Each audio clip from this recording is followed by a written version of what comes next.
It is Sunday morning. Welcome back to the workbench here at Scale Models Midwest. I'm David. As always, I hope you are having a great weekend building the cool kits. This weekend, I do have some kits that I'm working on.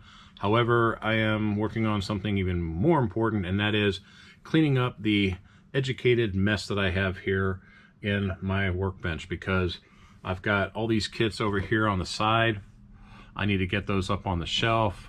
I've got all these kits in the corner. I need to get those displayed properly, and I've been putting this off for several weeks now, but finally I got a couple of wire racks to display some of the kits on, and I'm going to be spending a good part of the afternoon getting the tables organized. But as you saw in the thumbnail, for my model cars and coffee entry for today, I'm doing something a little different.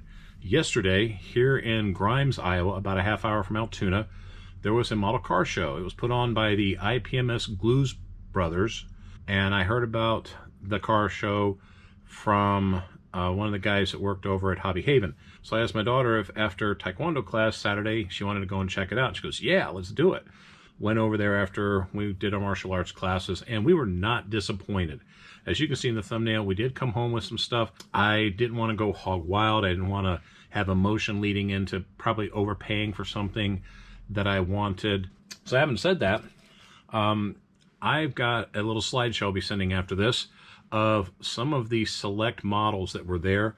There was a variety that I was just blown away by. There was so much detail. There were some beginner builds. There were some hyper detailed builds. And then I met up with a guy by the name of Scott. I will have his information in the description as well as on the slideshow. He has a business that he sells all sorts of pro stock chassis, bodies, and what have you. And he had a particular body that caught me by surprise because it's kind of like one of my holy grails.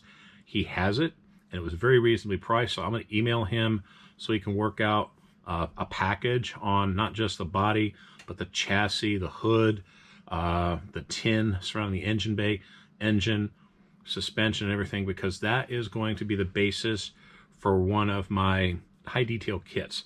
But you'll see that as we go along. Kits that were there that were for sale. There were several tables of a lot of people selling kits that they've had in their collections. There was a lot of big rigs, a lot of trailers, a ton of model cars, and very well organized. This was a well-run model car show. We just didn't buy anything more than what you saw in the thumbnail. So with that, let me just kind of show what we had. For starters, my daughter and I both love to read, and one guy, they had him listed on the table as Japanese guy, super nice guy, and he had a bunch of magazines from Ertl Blueprinters all the way to some like hot rod magazines and scale auto magazines, which he said were going to be pricier because obviously they're out of print and they're no longer in business, and they were like from the 80s. So I gave him my email so he can shoot me an email back about what he had available and maybe work out a deal for those. Chelsea saw that he had a bunch of scale magazines called Fine Scale Modeler. She likes war models, tanks mostly, but she likes looking at anything. So he had like 10 of them, and since they average about $7-8 a magazine, some of these were only just a few years old, and she just said, I like them. He goes, well, how many you got? And she counted, there were 10, and he goes, all right, for these 10 magazines, $1 a piece. We picked those up. He also had about 5 or 6 other magazines that he let her have for about $3. These were like toy collecting ones. This was the premiere issue from '93. Had a nice little article in there about Corgi cars and James Bond, as well as an article about camper trailer and all. We'll be checking that out soon. Again, there's another issue from '93. These are now, what, 31 years old. So look at the quality of the magazine. It's in excellent condition. So to get them for these, probably 50-60 cents, yeah, not going to complain, not one bit. Oh, Christmas articles in one, more fine scale.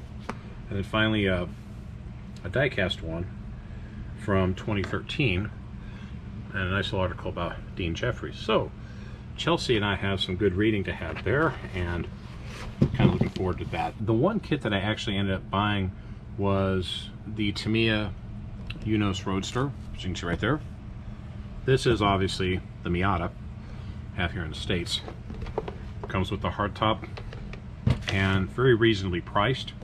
I have a friend of mine that owns a Miata, and the only reason why I'm buying it is because I'm going to build this kit for them and give that to them, you know, because I think they'd kind of like it. They've had that Miata ever since it was new.